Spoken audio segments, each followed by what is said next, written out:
반갑습니다. 예, 오늘은 금강산매경 총집품 제8 8번째 시간입니다.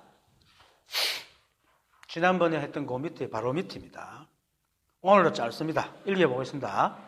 부처님께서 말씀하셨다. 그렇다. 여시란 법은 색도 없고 머무름도 없고 모여진 대상도 아니고 모은 주체도 아니며 의도 아니고 대도 아니다. 이것은 하나의 본래 과법인 깊은 공덕의 덩어리다. 자, 부처님께서 말씀하셨다. 이렇게 부처님께서 말씀하시고 또 그렇게 말씀하신 것이 이렇게 기록이 되어 있고 또 제가 이렇게 읽고 여러분들이 이 말을 들을 수 있는 것이 바로 오늘 부처님께서 말씀하신 그렇다. 여시란 법은 색도 없고 머무름도 없고 모여진 대상도 아니고 모음 주체도 아니며 의도 아니고 대도 아니다. 이것은 하나의 본래 가법인 깊은 공덕의 덩어리다라는 뜻을 대변하고 있습니다. 결국 말은 이렇게 길어도 결국 이게 다다. 이렇게 얘기를 하는 겁니다. 여시란 법이라는 것은 우리 여실이라는 말은 참 많이 듣습니다. 그죠?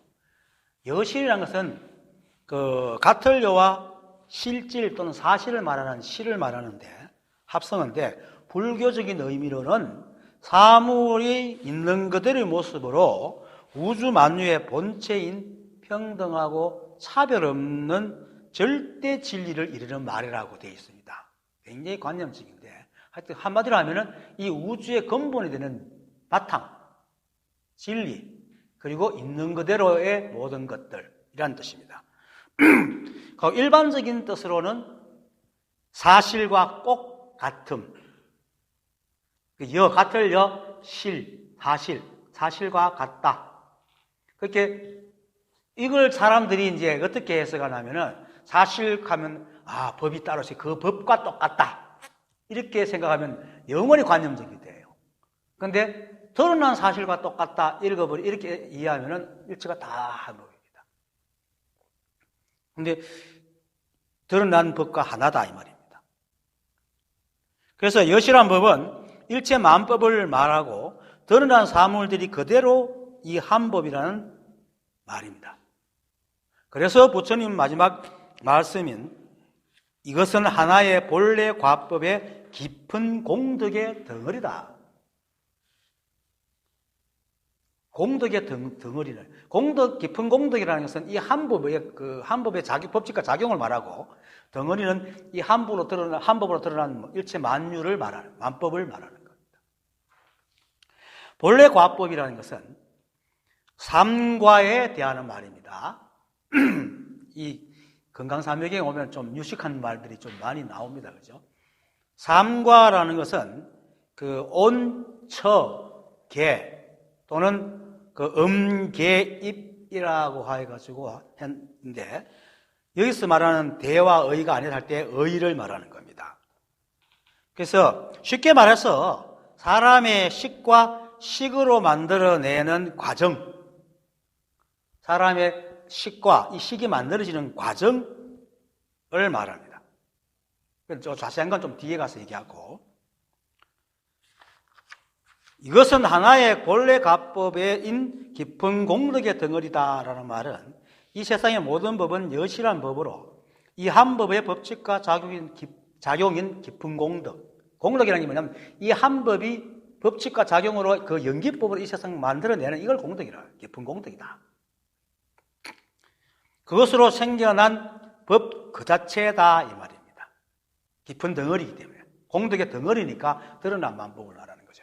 이 세상 만법은 이 한 법의 법칙과 작용인 공덕으로 생겨난 법 그 자체다. 그래서 덩어리는 일체 만법이 헤아릴 수 없기 때문에 덩어리라다. 그래서 다만 이 일체 만법이 이 법의 법칙과 작용인 연기작용에 의해서 잠시도 머물지 않고 흘러가기 때문에 비록 그 순간에는 모양이 있으나 뭐라고 할 수도 없고 잡을 수도 없고 내어칠 수도 없단 말이에요. 그래서 그 중간에 말 여시라는 법은 색도 없고 몸도 없고 모이는 대상도 아니고 모은 주체도 아니며 라고 얘기를 하는 겁니다. 그리고 이러한 법의 일은 우리의 몸에 있는 감각기관과 뇌에서 생겨나는 생각이나 시비나 분별로서 헤아릴 수 없기 때문에 의도 아니고 대도 아니다 라고 하십니다. 이것도 아까 발표 조금 더 설명하겠습니다. 자세한 거는. 어쨌든 오늘 본문이 부처님의 말씀은 일체 만법이 여시란 법으로 그 말씀 중간에서 예를 든 뭐 색이니 머무름이니 뭐 의인이 되니 하는 이 등등과는 아무런 상관이 없고 오직 이 여시란 법은 하나의 본래 가법인 깊은 공덕의 덩어리다라는 것을 얘기하게 하는 겁니다. 이러한 본래 가법으로 일체 만법이 이 우주를 화려하게 수놓아서 이것을 노래하는 경전이 뭡니까? 화엄경이잖아요. 화엄세계를 만들어 놓고 있습니다. 또 이 공덕으로 말미암아 만법이 끊임없이 인연으로 흘러가고 있기 때문에 우리의 모든 삶이 이것으로 드러납니다. 그래서 우리의 모든 삶, 매 순간 모든 삶에서 우리 한 사람이 뭐 여러 곳에 있는 게 아니고 매 순간 바뀌잖아요. 그걸 모든 삶이라. 매 순간의 삶이 법 아님이 없다, 여시라다라고 얘기합니다. 그래서 제가 첫머리에서 이렇게 부처님께서 말씀하시고 또 그렇게 말씀하신 그것이 기록이 되고 또 전해져서 내가 이렇게 읽고 여러분들이 이 말을 들을 수 있는 것이 바로 부처님, 오늘 하는 부처님의 말씀을 대변하고 있다라고 얘기를 한 겁니다. 지금 이러고 있는 것입니다. 이런 것이 바로 여시라는 법이고 이러할 수 있는 것이 이 한 법의 그 깊은 공덕이기 때문입니다.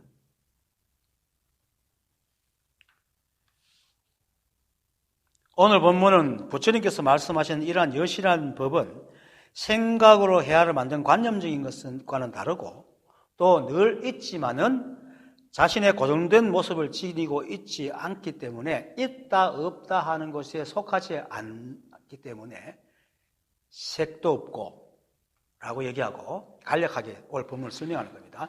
또 공이라는 자리에 머물러 가지고 상대적인 모양을 띠고는 공 아님을 시비하는 악취공에 머무는 것도 아니므로 머무름도 아니고 라고 얘기하고 또 그렇기 때문에 이 세상에 존재하는 모든 것들은 그저 이 한 법의 법칙과 작용만 있을 뿐 모양도 자취도 없기 때문에 우리의 번뇌의 대상도 될 수가 없어요. 사실은.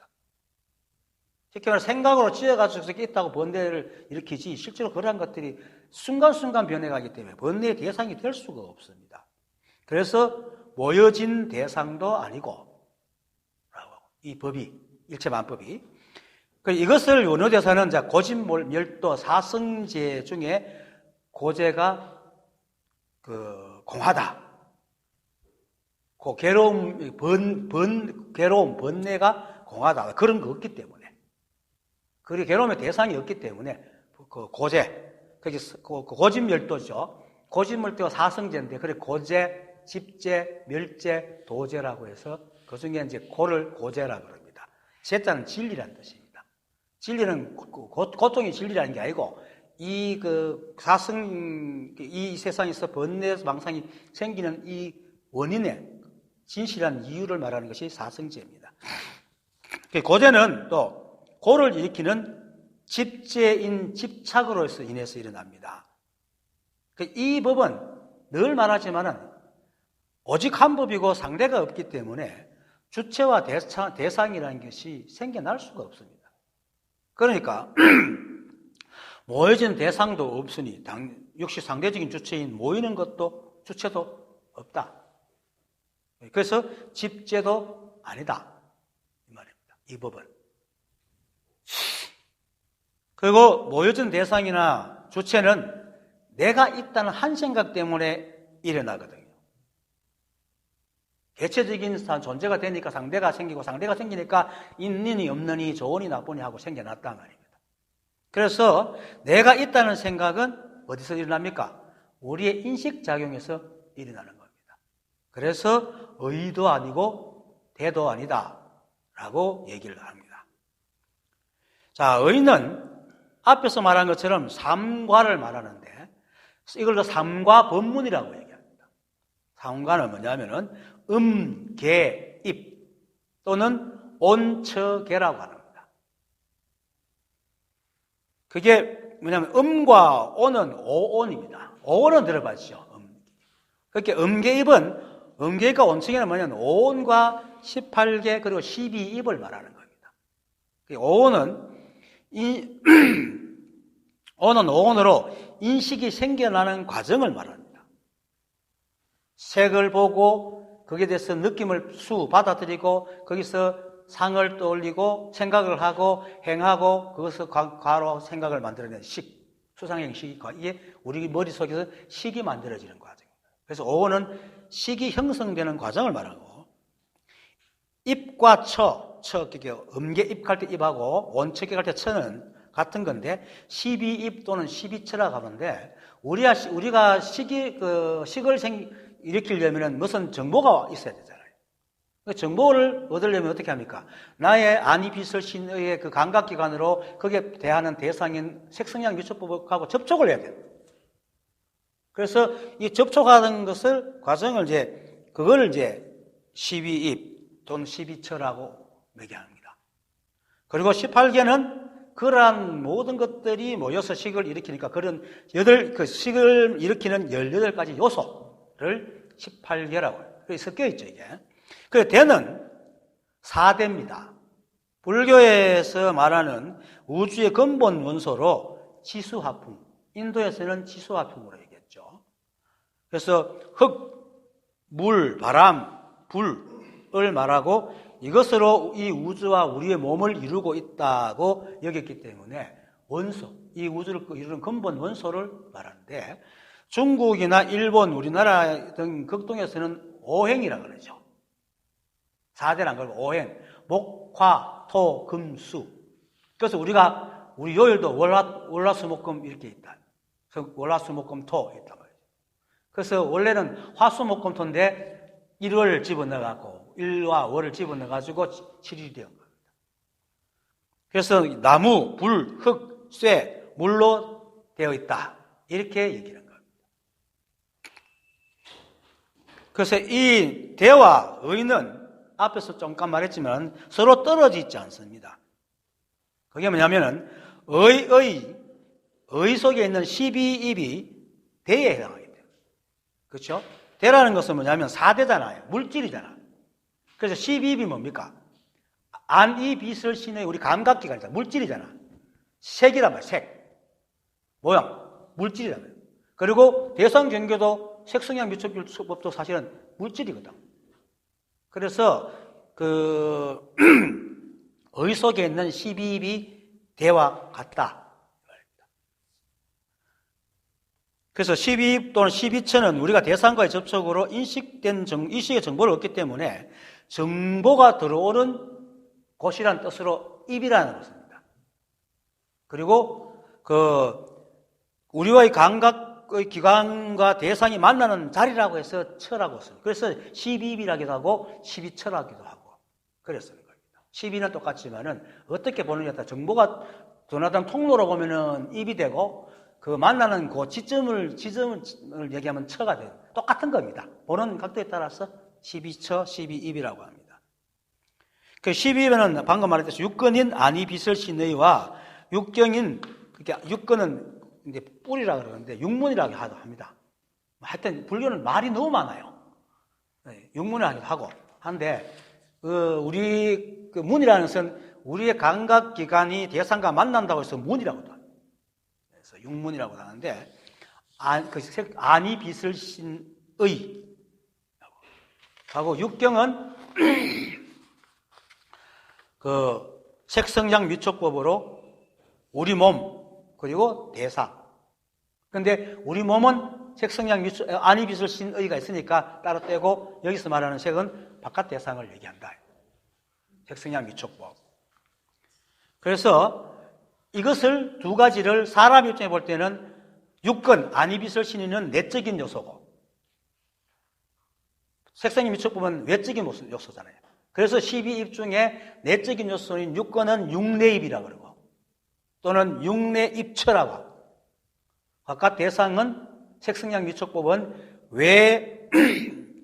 육외처 또는 육외입처라고 합니다. 용어는 이렇습니다. 이것도 참, 유식학에서 이제 이렇게 말이 나온 건데, 사람들이 하게 하다 보니까 이렇게 말하게 되고, 또, 우리나라의 정보가 인도에서 중국을 통해서 우리나라에 왔고, 우리나라도 한글이 만들기 전에는 전 한자를 썼기 때문에 어쩔 수 없이 이런 단어를 쓸 수밖에 없습니다. 그래서 이 두 가지를 합쳐서 12처라고 합니다. 자, 우리가 이 법을 공부하는 이유가 뭡니까? 그죠? 일제만법의 근본은 이 한 법을 깨닫고 내가 누구인지를 알아서 번뇌와 고통에서 벗어나기 위함이잖아요. 그래서 우리에게서 이 고통이 시작된 것은 부처님께서 말씀하신 그 사성제처럼 고집에 생긴단 말이에요. 고집. 고가 어디 생기냐? 집착이 생기는 겁니다. 그래서 개체적인 내가 무엇이 있다고 여기는 한 생각, 상대적인, 개체적이니까 상대가 있죠. 그렇게 상대가 있다 보니까 자꾸 비교하고 이러다 보니까 무엇이 있다고 생각을 하는 거예요. 좋고 나쁜 게. 그래서 그 한 생각이 자신에게 이로운 것이라는 모양과 잣대를 딱 세우고는 그것이 집착해가지고 모양과 잣대에 부합되면은 모으려고 그래요. 그렇지 않으면은 뭡니까? 내치려하는 것 때문에 생겼다고요. 왜? 세상은 내 마음에 드는 것만 있는 게 아니거든. 그래서 그 세상은 그냥 인연에 의해서 일어나고 사라지는데 한 개체의 생각에만 맞는 게 생겨날 수가 없잖아요. 그래서 결국 자신에게 좋은 것만 취하려는 생각에서 집착해서 벗지도 하지 못한 사람에게는 번뇌와 고통이기 때문에 생기기 때문에 결국 고는 집에서 생긴다. 이게 이제 사성제의 고집입니다. 그러면 그걸 어떻게 하면 도를 이루느냐? 고집을 멸해. 고통을 멸해야지 도를 이룬다는 거예요. 그래서 고는 집이 멸하면 고는 자연적이 사라지니까. 집을 멸하기 위해서는 팔정도를, 그게 도가 팔정도라. 고집 멸도. 고는 집으로 생기니까 집을 멸하려면 도를 살정도를 행해야 된다. 이게 팔정도입니다. 그래서 고집 멸도 사성제인데, 이 사성제의 팔정도는 지금 부처님께서 오늘 법문이죠. 여시란 법은 색도 없고 머무름도 없고 모여진 대상도 아니고 모은 주체도 아니며 의도 아니고 대도 아니다. 이것은 하나의 본래 과법의 깊은 공덕의 덩어리다라는 말씀에 다 포함되어 있습니다. 이것만 이해하면은 팔정도 닦을 필요가 없어요. 그래서 이 말씀 속에는 팔정도는 사실 무조건 닦아서 얻게 되는 것이 아니라는 뜻도 이렇게 함께 들어 있습니다.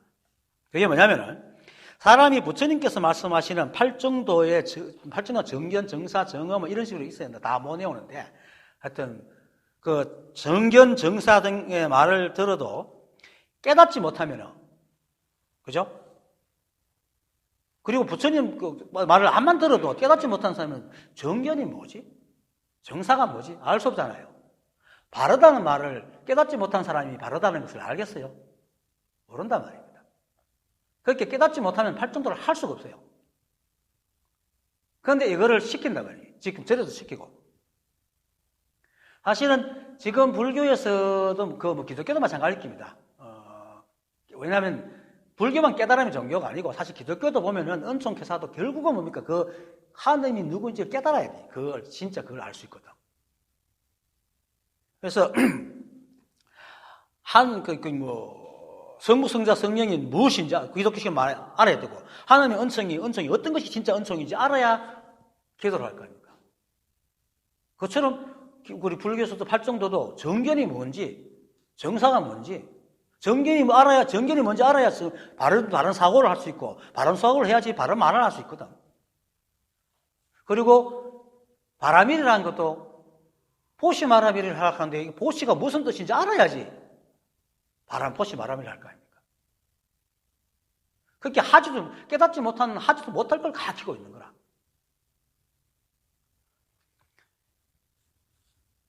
그래서 팔정도를 갖다 깨닫지 못하면 실천할 수도 닦을 수도 없습니다. 그래서 사성제는 얘기하면 생각으로 이해할 수 있어요. 하지만 팔정도는 그죠? 바른 도를 행하고 바른 도를 닦는 거기 때문에 깨닫지 못한 사람은 바른 게 무엇인지 모르기 때문에 할 수도 없고 또 닦아도 헛된 노력만 할 뿐 절대로 과를 얻을 수가 없어요. 오히려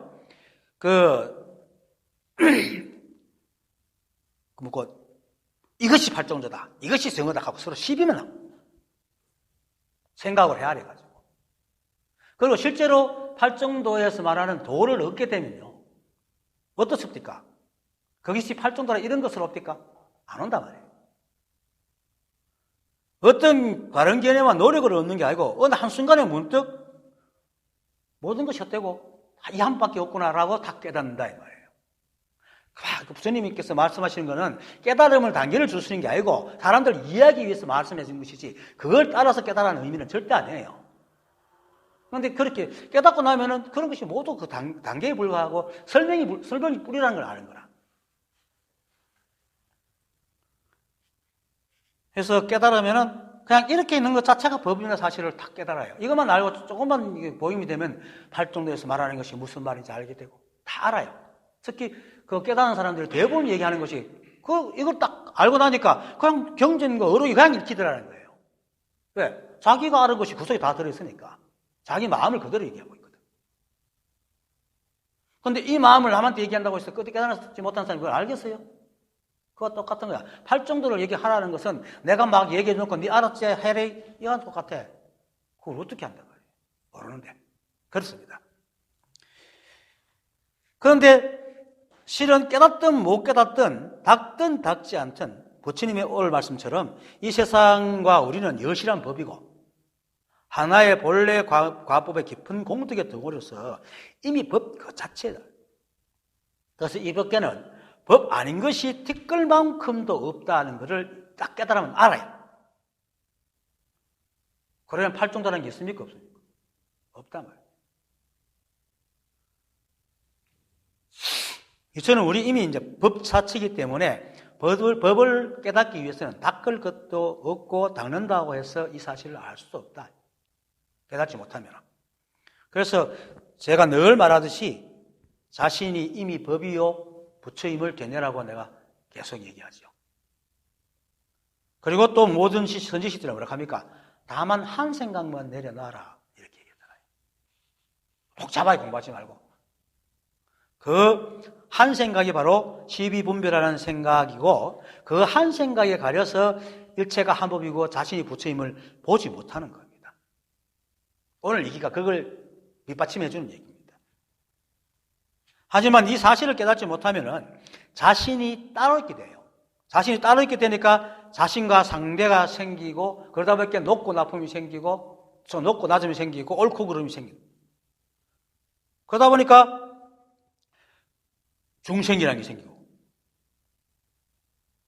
그죠? 누가 깨달았다 할게 난 못 깨달았으니까 깨달은 사람 못 깨달은 사람 못 깨달은 중생이잖아. 그러면 자연히 부처라는 존재가 생겨나서 깨닫지 못한 자신은 스스로 중생이라는 생각에 떨어져 버린다. 그래서 일체가 한 법인 이 여실한 법을 알지 못하고 법이 되지도 못하는 거예요. 그래서 정견은 이러한 망상에서 벗어나 법의 여실함을 제대로 아는 것을 말하는데 법과 세상을 바르게 보면 당연히 시비분별만 여의면 될 뿐 따로 닦을 것이 없음을 압니다. 다 알겠죠. 오랫동안 물 들어와도 섭에서 서서히 벗어나는 것, 섭을 없애는 것은 있죠. 섭을 없애는 팔종도가 아주 도움이 될지도 모릅니다. 깨닫기 위해서는 팔종도는 안 돼요. 왜냐하면 그 자체가 이미 바르게 봐야 된다, 바르게 생각해야 된다, 관념적으로 생각하게 만드는 거니까.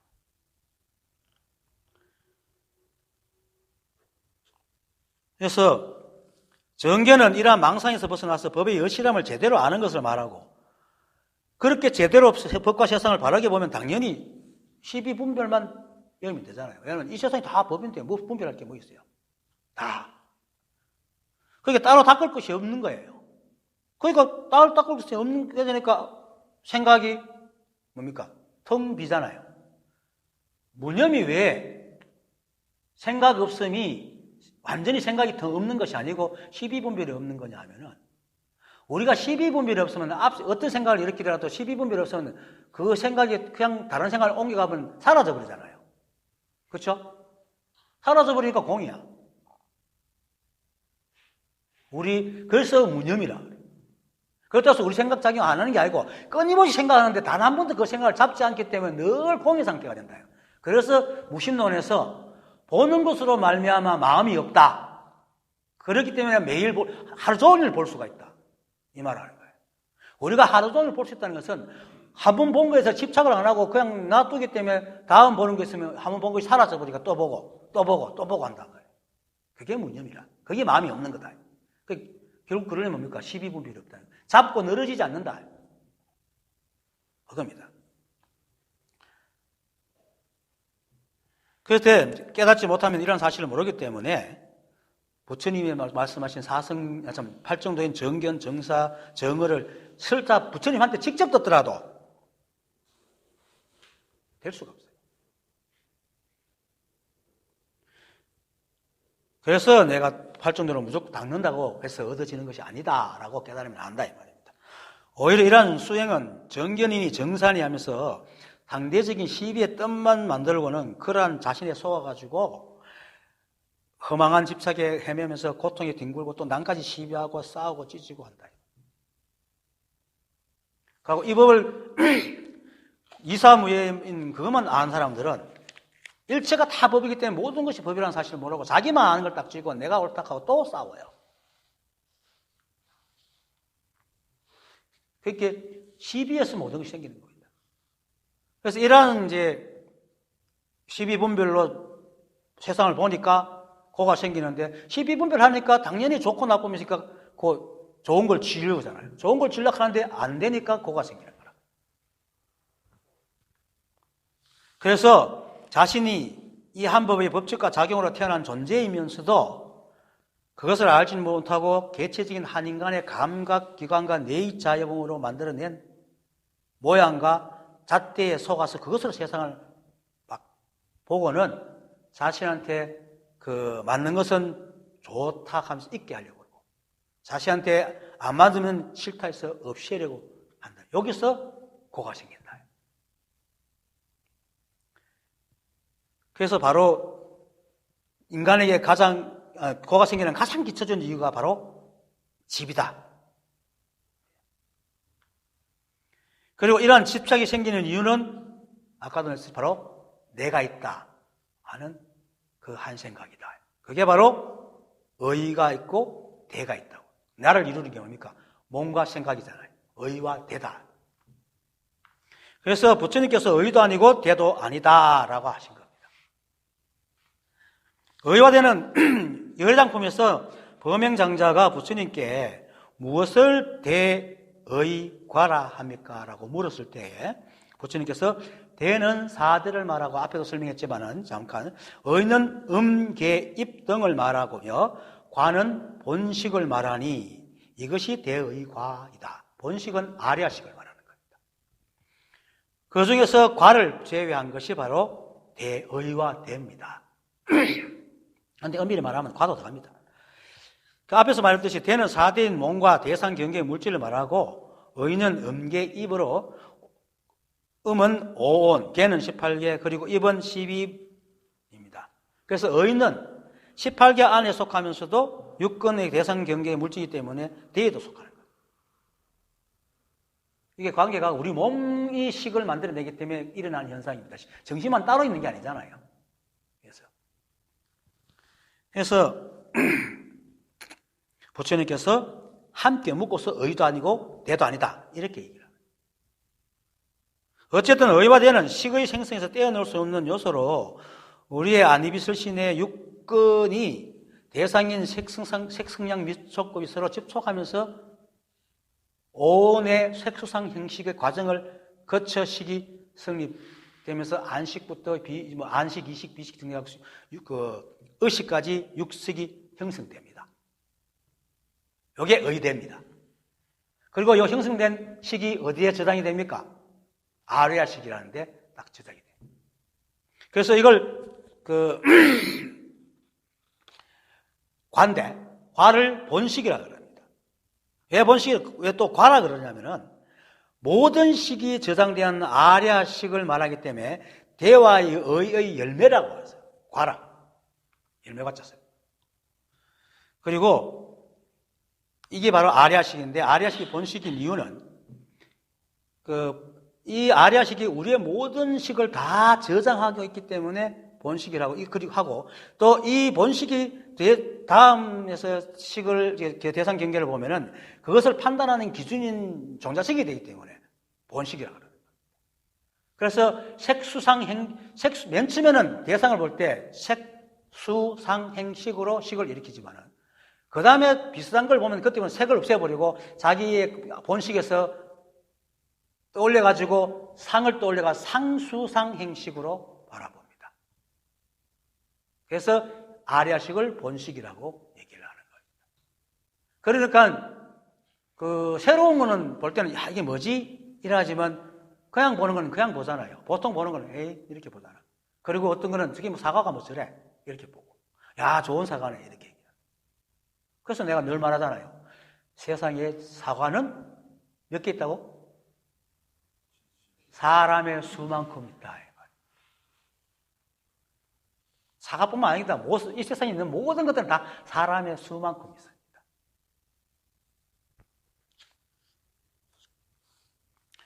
이처럼 우리의 식은 5원의 과정을 통해서 식이 생성되어서 그것이 이 아리아식의 본식인 함장식 아리에 들어가는데 이 정자식 때가 개입해서 거자 때려서 세상을 분별하다 보니까 어떻게 됩니까? 우리가 고무줄 들고 요걸 당기면 여기 힘이 들어갑니까? 안 됩니까? 요거 움직이더라도 요거 힘 안 주고는 절대로 움직일 수가 없거든. 이게 이 우주의 원리예요. 그러니까 내가 뭘 밀면 나도 밀려나가. 그래서 내가 시비하면 나 역시 시비 대상이 내가 분별이 난단 말입니다. 내가 분별한다는 것은 저것에서 내가 분리된다는 의미예요. 그래서 이 본식은 우리 생각은 대상으로부터 우리 몸을 지켜야 되잖아요. 그래야지 살아가지. 안 그러면 뭐가 날아와도 저기 무직하다가 맞아갖고 죽을 수도 있으니까. 지키다 보니까 이 아리아식이 자기 몸을 지키기 위해서 끊임없이 어떤 그걸 만들어가 저장을 시켜놓는 거예요. 자기 몸을 지키기 위한 어떤 식을. 그리고 그다음부터 그것을 본단 말이에요. 근데 이 자기를 지키려고 했던 그 식이 도리어 시비분별로 해서 고통에 빠뜨리는 결과를 내고 있다. 그래서 이렇게 하는 중에서도 이 아리아식이 그렇게 하는 게 아니고 여기에 개입되는 식이 또 하나 있어요. 그걸 주도적으로 개입되는 식이 제7식 말라식이라 합니다. 이건 아무것도 하는 일이 없어요. 하는 일이 없고 그저 뭐가 오면은 딱 꺼지면 내가 탁 갖다 대가 나다 하고 시비만 하는 놈이에요. 이게 말라식인데 뭐 이렇게 딱 잘라가지고 얘기할 수는 없어요. 하여튼 그렇게 규정이 돼 있어요. 있는데 이 말라식은 모든 것이 하나의 여실한 법이고 법의 작용인데 이 자신의 근원이 이 한법으로 나온 것을 알지 못하고 이 아리아식에서 일어났다고 생각하다 보니까 대와 의로 일어난 그 식의 근원과 그것으로 쌓여있는 것이 자신이라고 착각을 하는 거예요. 그러니까 함장식 속에 있는 종자식을 끄집어내갖고 세상을 막 이렇게 시비하고 있는 거예요. 그게 우리의 식입니다. 이게 유식학에서 말하는 우리의 식에 대한 얘기입니다. 간략하게 말하면. 그래서 우리의 식은 대상 경계와 자신이 상대하여 있는 인연관계에서 생성되기 때문에 세상을 상대적으로 바라보게 되어 있어요. 그게 어쩔 수 없어. 태생이 그래. 안 그러면 우리가 아무것도 못 하잖아요. 몸을 움직이려면 뭔가 참 구별을 해야 되니까. 근데 문제는 구별만 하면 되는데 거기서 이놈이 주인 노릇하는 거야. 그리고는 이렇게 가리기 시작하는 거죠. 그래가지고 고통이 생기는 거예요. 그렇게 분리시키는 겁니다. 이렇게. 어쨌든 우리의 식의 생성 과정이 그러하기 때문에 세상을 자신도 모르게 상대적인 입장으로 바라보다 보니까 스스로 잣대의 모양을 만들어가지고 시비하다 보니까 뭡니까? 생사가 있게 되는 거죠. 상대적인 것이죠. 생멸이 생기기 때문에. 그거 뭐 대기하려고 하면 또 굉장히 복잡하게 아주 생사가 생기게 되니까 그 생사의 두려움과 외로움 속에 떨게 되는 겁니다. 있지도 않는. 그래서 번뇌와 고통에서 헤매는 거죠. 그러고 스스로를 바르게 보지 못하고 하나의 본래 과법인 깊은 공덕의 덩어리에서 떨어져 나가요. 일체가 하나의 본래 과법인 깊은 공덕의 덩어리가 바로 일체 만법이고 일체 한법이잖아요. 그런데 거기서 뚝 떨어져 나가는 거예요. 근데 요게 또 재밌기 때문에, 요렇기 때문에 일체가 한법이다 해도 그렇지 하면 자기는 늘 떼나. 그렇죠? 늘 법을 얘기해도 그렇지 맞지 해도 자기는 아니야. 다 붙여야 해도 맞지 하는 거 자기는 아니야. 늘 자기를 떼나요. 요게 식이 가지고 있는 상대성 때문에 그렇다. 그 대식기 소풍가마 온 소풍 온 식구들 세아리면 늘 자기를 빼놓고 떼잖아요. 그거 똑같은 거야. 말은 안 맞는데 자기는 늘 빼먹어요. 그래서 늘 뭐 합니까? 머리는 이해하는데 여기 안 가간다. 이 말을 하는 거죠. 그런데 사실은 떨어져 나갔다는 것도 말일 뿐이지 실제로 떨어져 나갈 리가 없죠. 말이 그렇다는 겁니다. 이 시비하는 한 생각이 이 한법에서 떨어져 나가 스스로 중생이라 하고 시비 보면서 끙끙거리고 있을 뿐이지 실제로는 뭡니까? 우리가 알든 모르든 시비를 하든 엉뚱한 짓을 하더라도 법 그 자체다. 그런데 그걸 알기만 하면 그런 시비 분별 엉뚱한 짓을 이제 안 하기 시작하는 거죠. 이게 재밌는 게 우리가 아무리 바보고 멍텅구리 갖고 시비하고 분별하던 어느 순간 이게 내가 법이군 이게 바로 이렇게 하고 있는 게 바로 법이군 하는 걸 딱 아는 순간에 그런 행동을 안 하는 겁니다. 시비가 떨어져나기 때문에. 그런데 이걸 사람들이 그렇게 하는 게 법이야 하면 안 믿어요. 왜? 그거 떨어질까 봐 있어서. 그런데 그걸 아는 순간에 시비를 안 하기 때문에 그런 짓을 할 수도 없고 하지도 않는 거예요. 그래서 그걸 알아야 돼요. 그래서 내가 늘 말하듯이 시비분별은 제일 마지막까지 가서 끝내 분별하지 말아야 된다. 어떤 짓을 하더라도 어떤 생각을 하더라도 내가 하든 말든 분별하지 말아야 된다. 그 생각을 딱 놓을 때는 아무것도 없는 듯이 나와버려요. 그게 바로 아무것도 없는 듯이 노는 게 공이잖아요. 그게 망상심이 없는 거고 시비가 없는 거니까 그걸 이름해서 무념이라고 합니다. 그 무념은 시비분별하지 않는 겁니다.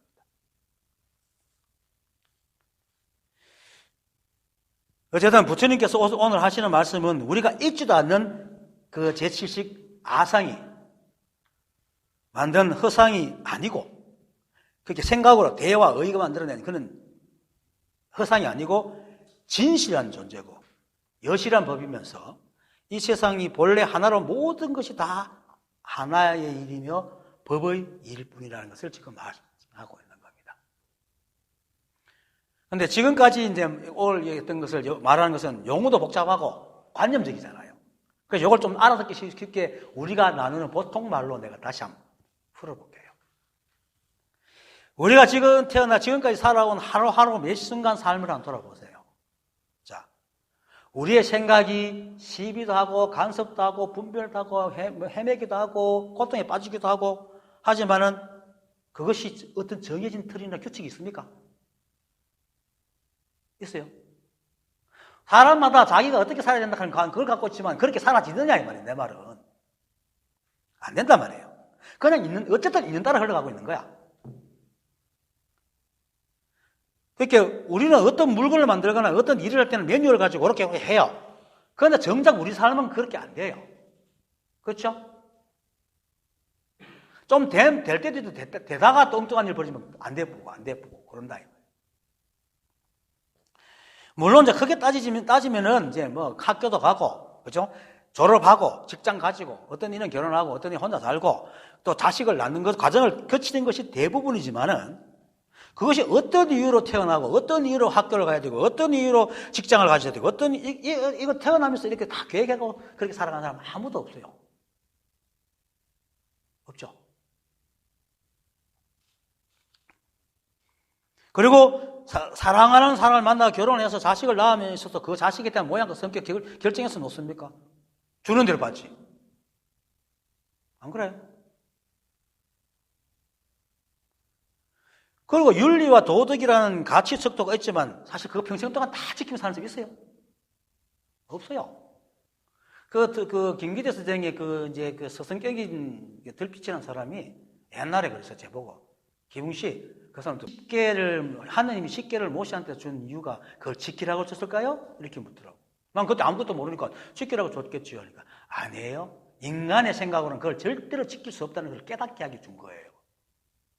생각해 보세요. 십계를 10가지를 단 1초도 안 어기고 평생 동안 살아갈 사람이 있는가? 없습니다. 왜 그럴까요? 이 세상 인연이 그렇게 되어지지 않는단 말입니다.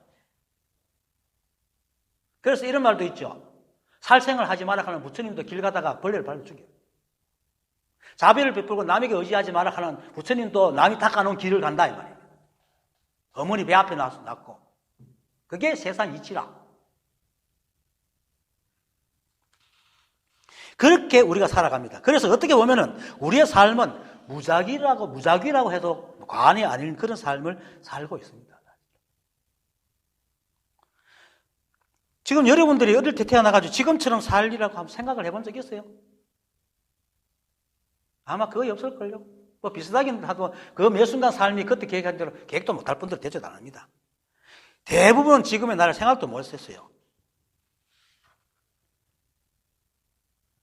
그것은 이 삶이 우리가 순간순간 선택하지만은 그렇게 선택하도록 판을 짜주는 것이 뭡니까? 이 한법의 연기법칙과 작용이기 때문입니다. 그래서 내가 이걸 하고 싶어도 안 되면 절로 가야 돼요. 그럴 수밖에 없는 게 이 세상이다. 실제로 우리 여기 모인 우리도 보세요. 몇 달, 몇 년 전에는 얼굴을 알았어요. 어디 사는지 존재조차도 모르던 사람이잖아요. 그리고 여러분들이 여기 오는 것도 시세만 다 다니까 그때는 여기 오려고 생각도 안 하고 계획도 안 했을 거예요. 그렇단 말이죠. 그런데 어느 날 이제 각자 살면서 인연에 추구하던 인연이 서로 맞아가지고 이제 이렇게 함께 있죠. 미리 계획을 짜고 이래 만난 사람 아무도 없습니다. 그게 우리 삶이고 이 우주의 삶이에요. 그리고 크게 나아가지고 이 우주의 모든 흐름을 미리 계획하고 조정하는 존재가 있습니까? 없습니다. 있다면 연기법칙밖에 없어. 연기법칙도 이 세상 이래 되리라고 아무도 생각 못해. 생각하지 못했을 거예요. 그냥 한 던져놓고 저게 잘 놀고 이게 만들어진 거야. 사실 아무것도 없습니다. 그런 세상에서 우리는 이렇게 만나서 처음에 서먹서먹하다가 지금은 뭡니까? 마치 오랫동안 만난 사람처럼 스스럼없이 지내잖아요. 그런데 이게 스스럼없이 지낼 수 있다는 것도 우리가 그렇게 만든 게 아니고 우리 마음이 그렇게 만들어졌기 때문에 그렇거든. 이게 바로 깊은 공덕의 덩어리라는 거예요. 이 하나의 본래 과법인 깊은 공덕의 덩어리다. 그리고 반대로 거꾸로 이런 모든 일을 볼 때는 만약 우리에게 어떤 규칙이나 삶이나 행동의 패턴, 모양이나 이것을 영원히 변치 않고 거기에 딱 머물러 살 수 있다고 했다면은 과연 우리가 이렇게 만났을까? 여러분들 어릴 때 젊을 때 생각해 보세요. 여기 오겠어요? 그렇단 말입니다. 그래서 이렇게 생각해 보면은 이 우주에는 어떤 모양도 없고 어디에 고정되어 머물지도 않고 자신이 원한다고 무엇이든 모을 수 있는 것도 아니고, 그죠? 그래서 또 내가 원하는 데서 모든 걸 모을 수 있는 주체도 되지 못하는 겁니다. 그걸 지금 얘기했잖아요. 부처님께서. 그죠? 여시라면 색도 없고 어머니도 없고 모형 대상도 아니고 모은 주체도 아니고. 그리고 또 우리 생각대로 다 되는 게 아니고 그게 의도대도 아니다. 그렇게 말하는 거예요. 하지만 그런데도 엄밀하게 말하면 내가 잘 얘기하죠. 누구든지 죽을 때까지 산다. 누구든지 죽을 때까지 산다. 그런데 그것이 언제인지 아무도 모르죠. 하지만 이 우주가 그렇고 이 우주 속에 있는 모든 것이 다 그렇게 서로 어울려서 인연을 지으면서 마치 누가 계획이라든지 단 한 번도 똑같은 일이 벌어지지 않습니다. 그리고 어떤 것도 사라지지 않고 조금 더 줄지도 조금 더 늘지도 그렇게 존재한다. 그러니까 이 본래 과법의 깊은 공덕이지. 그리고 우리가 상대적 기준인 부와 명예, 권력 등의 특정한 것도 있지만은 그게 점수만 주지 않으면요. 다 그렇게 살잖아요. 다 밥 먹고, 쉽게 말해서 생리적인 작용하고, 희노애락에 살고, 좋고 나쁨에 살고, 그렇게 살잖아요. 단지 그걸 가지고 있는 도구가 다를 뿐이지. 그 감정은 똑같단 말이에요. 다를 게 아무것도 없어요. 지금 노숙자가 배고플 때 사과 하나 얻은 그 기쁨이 조양호 한진 사장이 자기가 돈을 100억 버는데 1억 버는 것보다는 더 클 거예요. 안 그렇겠어요? 비교할 수 없어요. 그게 누구나 다 그걸 같이 갖고 살아요, 우리가. 어떤 특정한 것에만 기준을 두고 거기 집착만 하면은 똑같단 말입니다. 그리고 누구나 때가 되면은 사라지고. 아무리 부자라도 사라지잖아요. 진시황도 죽었는데.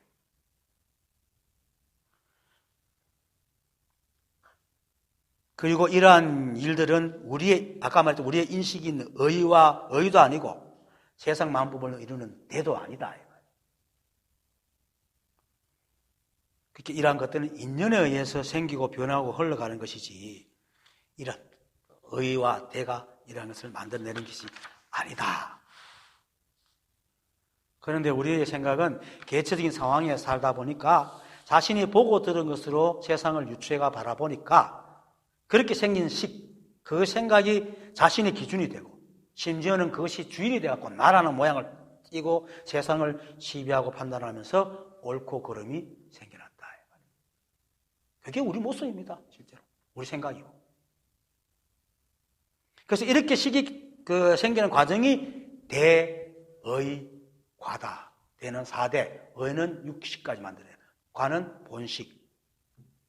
자, 내가 한두 번 예를 드는데, 하루는 달팽이 한 마리가 부두 이제 끝을 지나 그렇게 기어가고 있는데, 배가 들어가서 앞으로 콕 받쳐가지고 톡 터져 죽어버렸다. 그것을 본 이제 어떤 사람이 달팽이가 죽은 것이 달팽이 자신의 잘못입니까? 부두의 잘못입니까? 아니면 사공의 잘못입니까? 아니면 배의 고물의 잘못입니까? 이렇게 물었다. 누구 잘못입니까?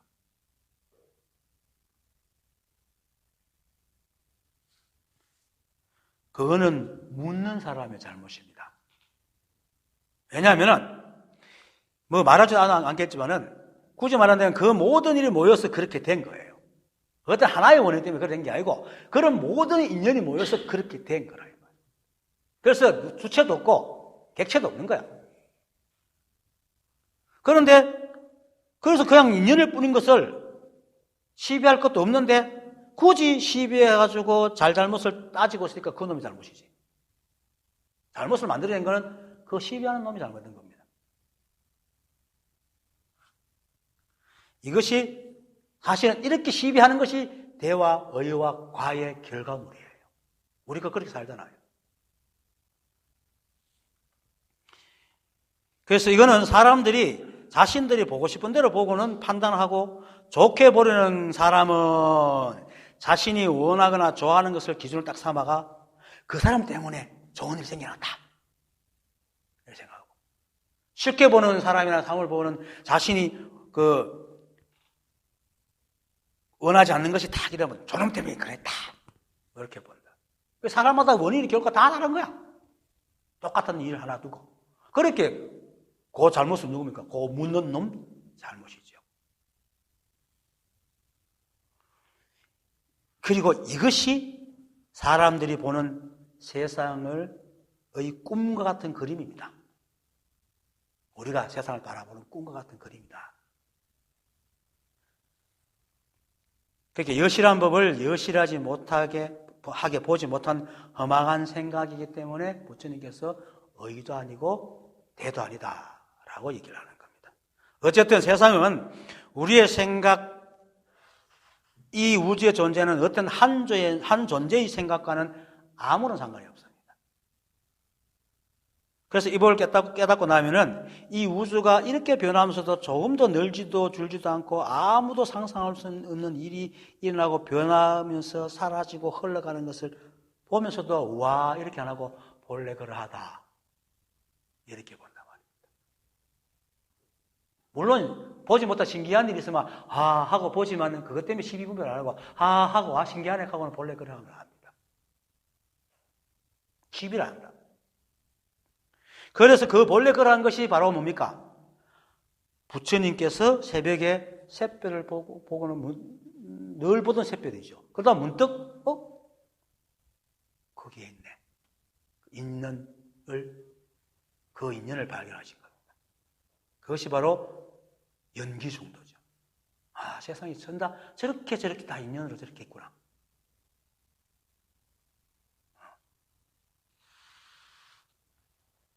그래서 일체와 만법이 이 한법의 법칙과 작용에 인연기에 의해서 서로 인연을 지어서 흘러갈 뿐, 어떤 것이 주체가 되고 어떤 것이 객체가 돼가지고 막 생기는 것도 하고 멸하는 것도 아니고, 또 그렇다고 해서 이 법과 다른 것도 아닌 어떤 그 알지 못하는 그 법칙에 딱 맞는 것들이다. 이게 바로 어떤 법칙이 뭡니까? 바로 본래 과업의 깊은 공덕이다. 그 결과물이 수없이 많으니까 덩어리라 하는 겁니다. 그게 바로 여시란 법이고, 그것이 이 우주에 있는 지금 여러분, 이런 컵, 책, 그리고 저기 있는 모든 것들, 이 다 여시란 법이다. 여시란 건 있는 거니까. 없는 것은 여시라도 안 하거든. 이것이 우리가 살아가는 세상이고 한법의 법계입니다.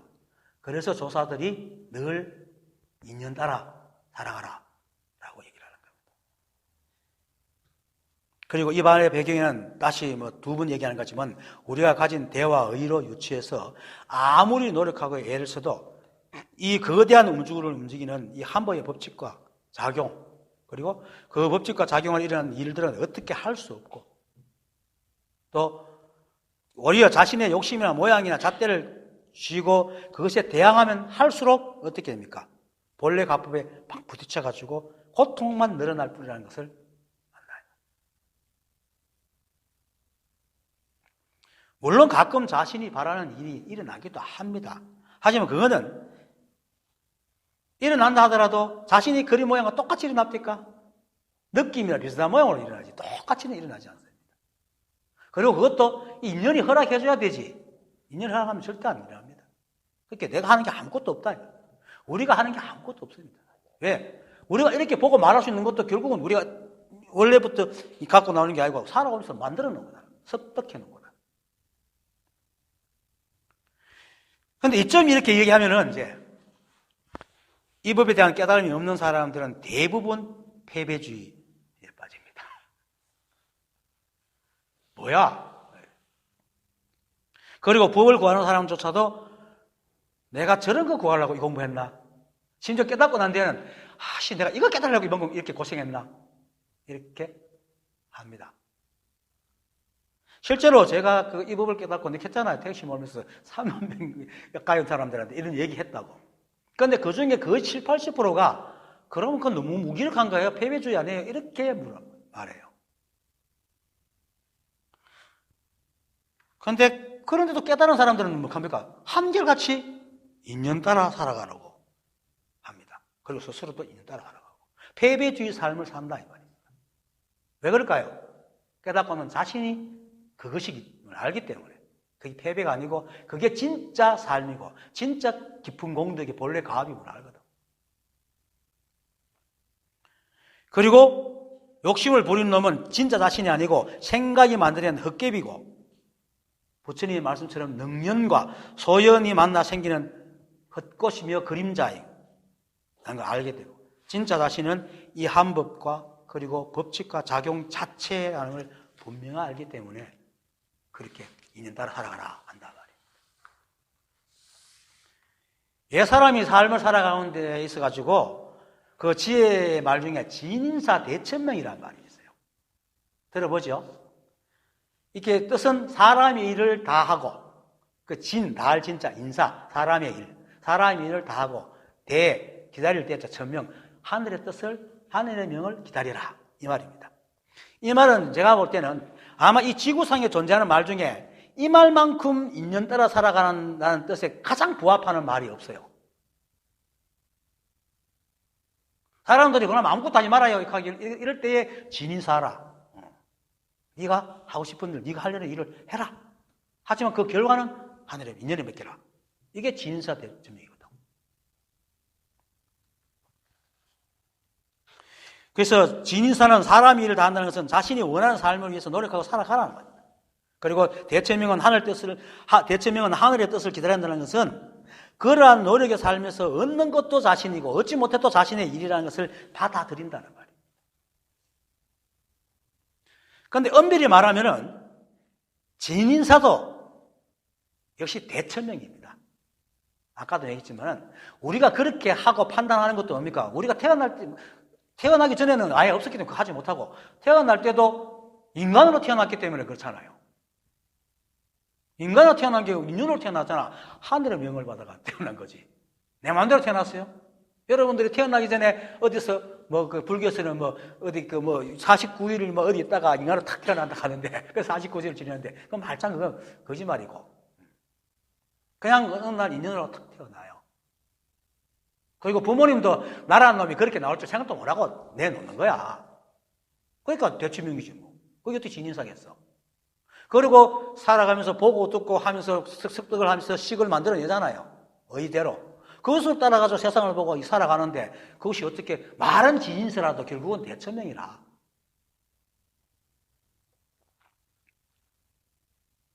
그래서 모두가 다 이 한 법이 하고 있는 겁니다. 그래서 부처님께서 여시란 법은 색도 없고 머무름도 없고 모여진 대상도 아니고 모은 주체도 아니고 의도 아니고 대도 아니다. 이렇게 말하는 거예요. 그 뜻입니다. 짧은 그날에 이만큼 많은 뜻이 들어앉아 있는 겁니다. 그리고는 하나의 본래 과업인 깊은 공덕의 덩어리다. 이거 우리가 살아가는 게 이게 한 법의 법칙과 작용, 깊은 공덕의 덩어리다. 내 주위에서 이렇게 보면은 사업이 망해가지고 시련을 겪은 사람이 몇이 있는데 거의 똑같이 처음 몇 년은 완전 자책과 원망과 해안에서 쩔어가지고 폐인처럼 살아갑니다. 어떤 사람은 정신과 약을 얻어먹고 어떤 사람은 숨어서 재개해보겠다고 어느 섭한 지하실에서 있다가 막 몸에 병도 생기고 하는 몇 명 만나봤거든요. 그때는 오직 부정적인 생각, 죽으라는 생각, 아무것도 안 되는 생각밖에 없는 거야. 그런데 신기하게도 거의 대부분이 몇 년, 한 2, 3년 지나면은 서서히 이제 깨어납니다. 깨어나면서 그 자책과 원망과 해안의 마음이 이렇게 닿으면은 이제 살아야겠다는 생각이 일어나면서 새로운 일을 시작합니다. 그래서 성공하기도 하고 그 일을 받아들이고 그냥 때려 사는 사람도 있죠. 하지만 자책과 원망에서는 거의 벗어나죠.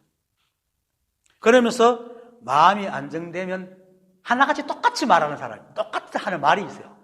그게 뭐냐면은 그때 실패했을 당시에 지금의 마음이 있었다면은 일찍 포기하고 마음 다치는 일 없이 이렇게 살 건데 이렇게 얘기를 해요. 거의 100% 그렇게 얘기해요. 자, 이 말은 우리에게 어떤 일이 일어나고 또 상상도 할 수 없거나 다시 또 하지 못한 일, 일어나서 안 되는 일들이 일어나서 세상에 종말이 올 것 같아도 결국은 뭡니까? 또 다른 삶이 이어진다는 겁니다. 또 새로운 일이 생겨나고 그리고 우리는 우리의 모습이 닿을 때까지 그 삶을 살아간다는 거예요. 우리가 이날쯤 살아오면은 연애에 실패할 수도 있고 사업에 실패할 수도 있고 자기가 가고자 하는 일을 하는데 실패해가지고 죽을 것 같은 고통이 한 번씩 다 빠져봤겠어요? 다 빠져봤지. 그런데 지금 이렇게 살아가잖아요.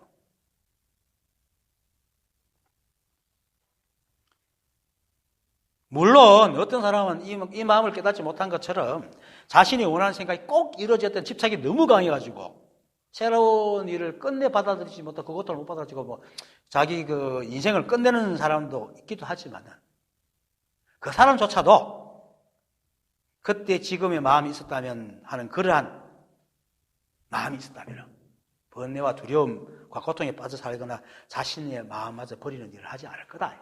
왜? 세상이 그러하기 때문에. 세상은 그러한 겁니다.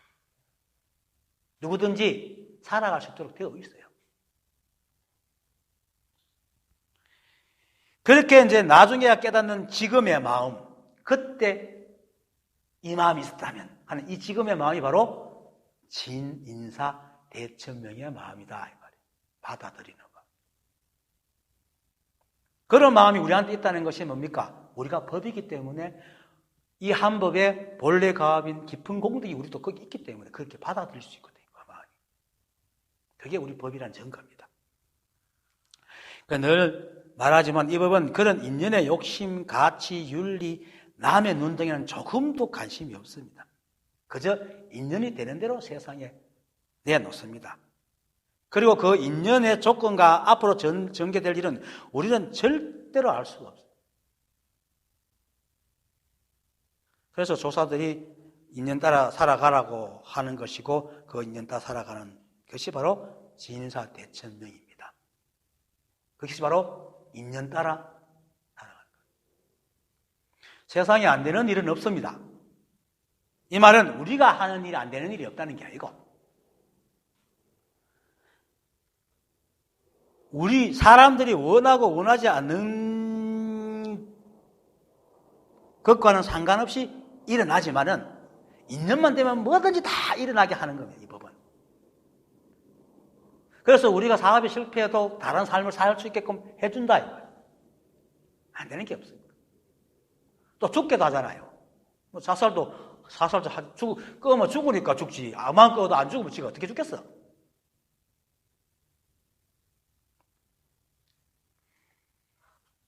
그리고 인연이 그렇게 이 우주 삼라만상에는 인연만 되면 무엇이 내놓으니까 안 되는 것도 없고 또 인연에서는 아무리 바람직하고 좋은 일이고 옳은 일을 해도 절대로 일어나지 않습니다. 심지어 인연만 되면은 인연의 종말에 관계되는 일도 일어납니다. 우리가 영원히 인류가 지속되는 어떻게 알겠어요? 지구에 벌써 거의 종족의 90%가 사라지는 일이 몇 번이나 있었는데 알 수가 없는 일이에요. 이렇게 말하면 또 경망스럽다 할지 몰라도 실제로 그렇습니다. 아마 젊어서 길 가다가 자기도 모르게 변을 당하는 사람이나 죽는 사람이 자기가 그러라고 생각을 했겠어요? 아무 생각 못합니다. 그런 일이 옵니다. 그런데도 그런 일이 온단 말이에요. 인연이라는 것은. 이 한 법은. 하지만 그것도 법의 일이고 법입니다. 그래서 이걸 아는 사람은 깨달은 사람들은 그런 데서 연연하여 하지 않는다. 자유롭다. 그러니까 용감해져요. 당당해지고. 그래서 또한 불구부정이다. 더럽지도 깨끗하지도 않는 것이 이 법계다. 그래, 그러한 속에 우리가 있고, 우리 일이 있고, 우리 삶이 있고, 또 우리 일과 삶과 함께 있겠는 이 세상이 있기 때문에 그 모든 것이 바로 하나의 본래 과합인 깊은 공덕의 덩어리라고 얘기를 하는 겁니다. 그것이 한마디로는 한법이다. 하나의 일이다. 그래서 이것도 깊은 공덕의 과합이고 이것도 깊은 공덕의 과합이고 여러분들이 이렇게 보는 것도 그렇고 그래서 이겁니다라고 하니 이 안에 무슨 뜻이 있는 게 아니고 그냥 이렇게 하는 게 법이다. 그래서 하나의 본래 과합인 깊은 공덕의 덩어리는 단순하게 어떤 법과 법칙과 작용을 말하는 것이 아니고 바로 우리가 있고 우리의 본 모습이고 이 우주의 본래 면목을 말하는 겁니다. 관념적인 것이 아닙니다. 이거는. 그냥 이렇게 하고 있는 겁니다. 그리고 그 자체인 우리라는 존재들이 이 우주에 있는 모든 원소들입니다. 나는 우리가 원소라는 게 아니고 우리 속에 있는 그 원소나 이 우주에 있는 게 다 원소로 이루어졌다. 이 우주는. 그래서 헤아릴 수가 없습니다. 그래서 덩어리라고 해요. 그래서 제가 또한 일체가 한 법이다. 내가 부처다라고 대내라고 해요.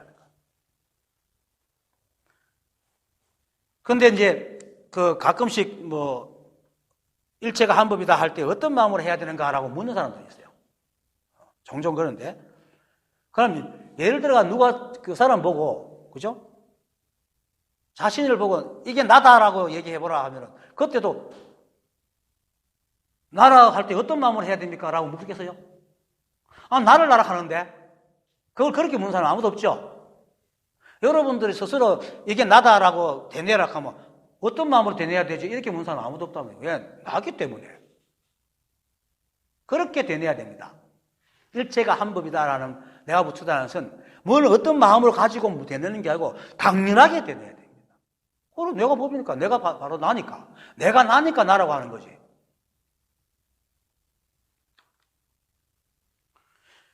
그래서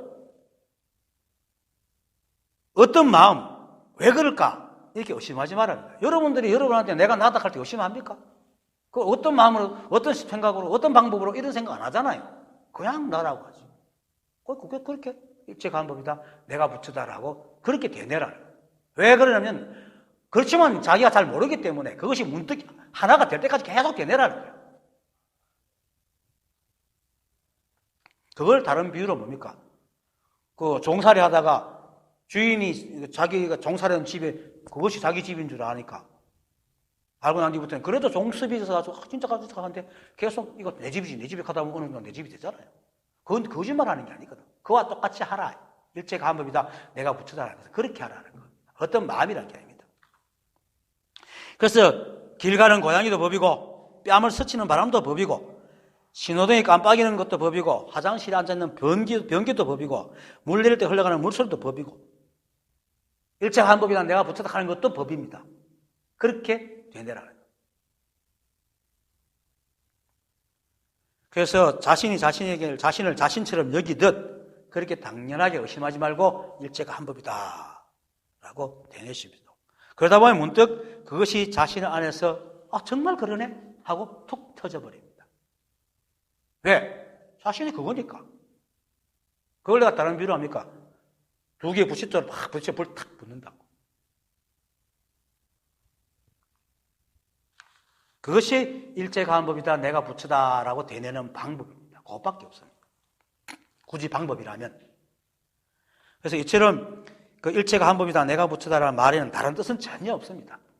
왜? 붙였기 때문에 붙이라고. 법이기 때문에 법이라고 되뇌라는 겁니다. 근데 깨달음이라고 붙이니까 무슨 마음이 되는데 그걸 안 하게 깨달음이에요. 깨달음 딴 게 아니고.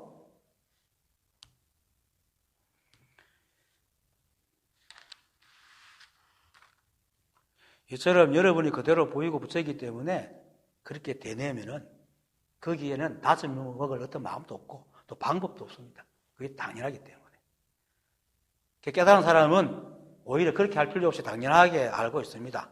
그래서 깨달은 사람과 깨닫지 못한 사람 차이는 딱 하나. 내가 일체가 법이고 내가 붙임을 당연하게 알고 깨닫지 못한 사람은 자꾸 의심이 가지고 자꾸 묻는 거예요. 그 차이밖에 없어요. 그렇게 깨달은 사람처럼 행동하여 전부 당연하게 되뇌세요. 여러분들 그대로 법이고 붙입니다. 왜? 어떤 마음으로? 이렇게 하지 마세요. 그래서 당연해질 때까지 되뇌라고 하는 겁니다. 일체가 한 법, 내가 붙여 이것이 바로 하나의 본래 가업의 인 깊은 공덕의 덩어리입니다. 그리고 또 우리가 늘 그렇게 살아가고 이렇게 만나고 또 우주도 그렇게 변함없이 돌아가는 겁니다. 그렇게 의심하지 말고 그냥 받아들이세요. 옳은 맛이. 수고하셨습니다.